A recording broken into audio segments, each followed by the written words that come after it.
लगता है अब इस अस्पताल को हमेशा के लिए बंद करने का वक्त आ गया है। मगर सर, ये तो आपका ड्रीम प्रोजेक्ट था। आपने कितने प्यार से हॉस्पिटल को चालू किया था, अब आप इसे बंद कर रहे हैं। मेरा ड्रीम लोगों की जान बचाना था, जान लेना नहीं। ये हॉस्पिटल नहीं, अब मुर्दा घर बन चुका है। कोई भी यहां से जिंदा बचकर नहीं जाता। कल ही मुर्दा घर के वॉचमैन और एक पेशेंट की रात को रहस्यमय तरीके से मौत हो गई। आपको क्या लगता है सर, इन सब के पीछे कौन होगा? मुझे पता है इन सब के पीछे किसका हाथ है। मेरे बुरे कर्म ही इस हॉस्पिटल को ले डूबे। गिरधर और संजय, दो दोस्त, देर रात को मूवी देखकर लौट रहे थे। दोनों ने काफी ड्रिंक कर रखी थी और इसी कारण गाड़ी चलाने में दिक्कत हो रही थी। मगर फिर भी दोनों जैसे तैसे गाड़ी को चला रहे थे। तभी अचानक एक स्पीड ब्रेकर पर उनसे गाड़ी संभली नहीं और गाड़ी एक पेड़ से टकरा गई। गिरधर को तो कुछ नहीं हुआ, मगर ड्राइविंग सीट पर बैठे संजय को काफी चोट आई। इस एक्सीडेंट के कारण गिरधर का शराब का नशा उतर गया। वो मदद के लिए लोगों को ढूंढने लगा, मगर कोई नजर नहीं आया। उसने जैसे तैसे गिरधर को कार से बाहर निकाला और हॉस्पिटल की तलाश करने लगा। कुछ दूर उसे कंधे पर रखकर चला ही था कि उसे एक हॉस्पिटल नजर आया। बाहर से हॉस्पिटल कुछ पुराना सा लग रहा था, मगर अभी इमरजेंसी थी, इसलिए संजय ने गिरधर को वहीं ले जाना ठीक समझा। गिरधर, तुम्हें कुछ नहीं होगा। देखो देखो, हम लोग अभी हॉस्पिटल पहुंच जाएंगे। हैं? देखो देखो, सामने ही हॉस्पिटल है। हॉस्पिटल का अंदर का नजारा देखकर उन दोनों को बहुत हैरानी हुई, क्योंकि हॉस्पिटल बाहर से जितना पुराना लग रहा था, अंदर से उतना ही व्यवस्थित और सुसज्जित था। लग ही नहीं रहा था कि ये कोई पुराना हॉस्पिटल है। एक टेबल पर गिरधर को बिठाकर संजय डॉक्टर की तलाश करता है, मगर डॉक्टर उसे कहीं भी नजर नहीं आता। सब जगह पेशेंट ही घूम रहे थे। पेशेंट भी मामूली पेशेंट नहीं, किसी के हाथ पर ड्रिप चढ़ रही थी तो कोई अपने शरीर पर खुद ही खून रोकने के लिए स्टिच लगा रहा था। अरे कैसा अजीब हॉस्पिटल है। यहाँ इतने सारे पेशेंट हैं, मगर डॉक्टर नजर क्यों नहीं आ रहे हैं?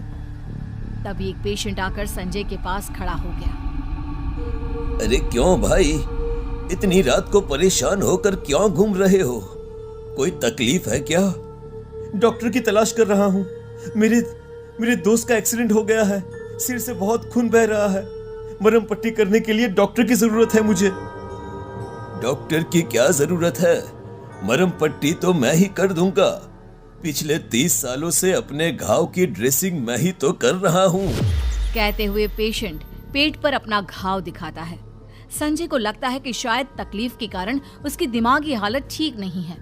वो बिना कुछ बोले वहां से हट जाता है। तभी उसे नर्स नजर आती है। वो भागकर उसके पास जाता है। सिस्टर, मैं काफी देर से आपको तलाश कर रहा था। बाहर बेंच पर मेरा दोस्त है, उसके सर पर काफी चोट लगी है, उसका खून बह रहा है। प्लीज प्लीज आप चलकर देख लीजिए उसे। चलिए। क्या बकवास लगा रखी है? एक छोटे से सिर की चोट के लिए मैं तुम्हारी कोई मदद नहीं कर सकती। मुझे अभी ऑपरेशन थिएटर में जाना है, वहाँ पर जरूरी ऑपरेशन होना है। हमें पेशेंट की किडनी निकालनी है ताकि हम उसे बेच सके। तुम्हारे दोस्त को किडनी की जरूरत हो तो बता दो। बोलते हुए वो नर्स जोर से हंसने लगी। नर्स की बात सुनकर संजय बहुत डर गया। वो भागकर अपने दोस्त के पास आया तो गिरधर वहां पर नहीं था। गिरधर, अरे गिरधर, कहाँ हो तुम? ओह गॉड, वैसे ही हॉस्पिटल कम मेंटल असाइलमेंट ज्यादा नजर आता है, और ऐसे में ये गिरधर कहाँ चला गया? संजय गिरधर को ढूंढ रहा था कि अचानक उसकी चीखने की आवाज सुनी। संजय उस आवाज की ओर बढ़ने लगा। कुछ लोग गिरधर को एक ऑपरेशन थिएटर में ले जा रहे थे। बड़े दिनों के बाद कोई जिंदा इंसान हाथ लगा है। आज तो इसका दिल, गुर्दा, किडनी सब कुछ निकाल लेंगे। मगर पहले ही कह देते हैं, दिल मेरा होगा, क्योंकि ये तो बड़ा ही हैंडसम मुंडा है। मर चुकी हो, मगर अभी भी लड़कों का दिल चाहिए। सभी लोग बहुत जोर से हंसने लगे। उनके हंसने की आवाज संजय के दिल में और डर पैदा कर रही थी। संजय भागकर गिरधर को छुड़ाने लगा तो नर्स एक खतरनाक चुड़ैल में बदल गई। हमारे बीच मत आओ, वरना मारे जाओगे। भाग जाओ यहाँ से। अरे क्यों भाग जाओ? आज का दिन तो बहुत अच्छा है। एक दिन में 2-2 शिकार। बहुत मजा आएगा ताजा ताजा खून पीने में। कहते हुए वार्ड बॉय भी एक जली हुई लाश में बदल गया। उसके पूरे शरीर पर छाले पड़े हुए थे। वो संजय की ओर बढ़ने लगा। हॉस्पिटल गिरधर और संजय दोनों की चीख से गूंज उठा। अगली सुबह उस रोड पर से निकलने वाले एक शख्स ने हॉस्पिटल के बाहर 2 इंसानों की लाश देखी तो उसने तुरंत पुलिस थाने में खबर करी। पुलिस स्टेशन में अभी नए नए इंस्पेक्टर का तबादला हुआ था। उसे इस हॉस्पिटल के बारे में कुछ भी नहीं पता था। हवलदार, लाश बड़ी ही बुरी हालत में है। हमें पता लगाना होगा किसने इतनी बुरी तरह से इन दोनों इंसानों को मारा है। इंस्पेक्टर साहब, पता लगा कर क्या करेंगे आप? मरे हुए इंसानों को कौन सजा दे सकता है? क्या कहना क्या चाहते हो तुम? साहब, लगता है ये दोनों इस इलाके के नहीं हैं, तभी इस भूतिया हॉस्पिटल की शिकार हो गए। भूतिया हॉस्पिटल मतलब क्या कहना चाहते हो तुम? साफ साफ कहो मुझसे। साहब, बहुत पहले डॉक्टर साहब मुंबई से पढ़कर यहाँ आए थे। उन्होंने यहाँ पर गांव में हॉस्पिटल खोला तो सब लोग बहुत खुश हो गए। चलो, गांव की कुछ उन्नति तो हुई, मगर डॉक्टर साहब के मन में गांव की उन्नति से ज्यादा खुद की उन्नति का विचार था। वे गांव के भोले भाले लोगों को इलाज के नाम पर ठगने लगे थे। इलाज के नाम पर ठगने लगे थे मतलब क्या? मतलब ये साहब कि गांव के लोग इलाज कराने जाते थे और बीमार होकर आते थे। डॉक्टर साहब मानव अंग की तस्करी करते थे। गांव के लोगों को गलत बीमारी की जानकारी देकर ऑपरेशन के लिए उन्हें मजबूर करते थे और उनके अंग निकाल लेते थे। एक बार शहर के कुछ पढ़े लिखे लोगों ने डॉक्टर का पर्दाफाश कर दिया।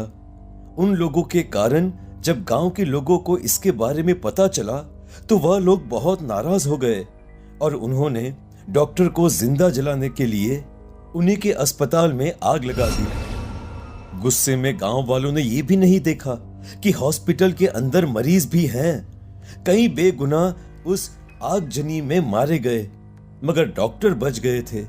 उन्होंने इंश्योरेंस की अमाउंट से हॉस्पिटल रिनोवेट करवा लिया था, मगर असमय लोगों के काल कलवित होने के कारण यह जगह शापित हो गई और उसके बाद अक्सर यहाँ पर लोगों की आत्मा को भटकते हुए देखा गया।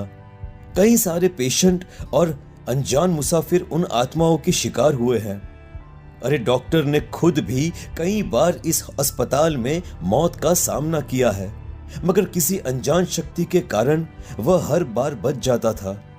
कुछ समय बाद एक रात अचानक हॉस्पिटल में दोबारा आग लग गई। इस आगजनी में डॉक्टर के साथ साथ उसका पूरा स्टाफ भी जलकर खत्म हो गया। अब डॉक्टर भी अपनी मुक्ति के लिए इस हॉस्पिटल में भटक रहा है, मगर उसके द्वारा मारे हुए लोग उसकी आत्मा को रोज एक नई सजा मुकर्रर करते हैं। गांव के एक एक जन को इस बारे में अच्छी तरह पता है, इसलिए इस अस्पताल में या इस अस्पताल के आसपास कोई नहीं आता। आज ये दोनों भी उन भटकती आत्माओं के शिकार हुए हैं। ये क्या बकवास कर रहे हो?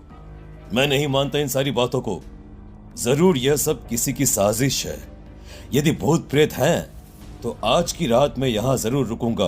वैसे तो सर, मानो तो भगवान है और नहीं मानो तो कोई नहीं। आपकी मर्जी सर। इंस्पेक्टर रात को हॉस्पिटल में ही रुकता है। सब कुछ शांत था। रात के 12 बजे ही हॉस्पिटल में अफरा तफरी शुरू हो गई।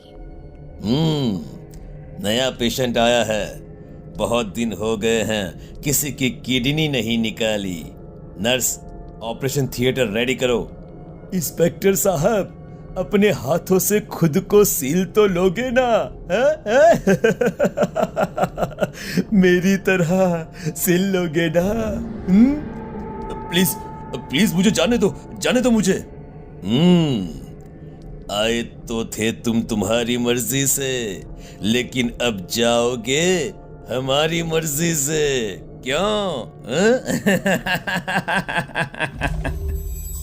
कहते हुए डॉक्टर अपने बड़े बड़े नाखूनों से ही इंस्पेक्टर का दिल और शरीर के दूसरे भाग निकालकर चबा रहा था।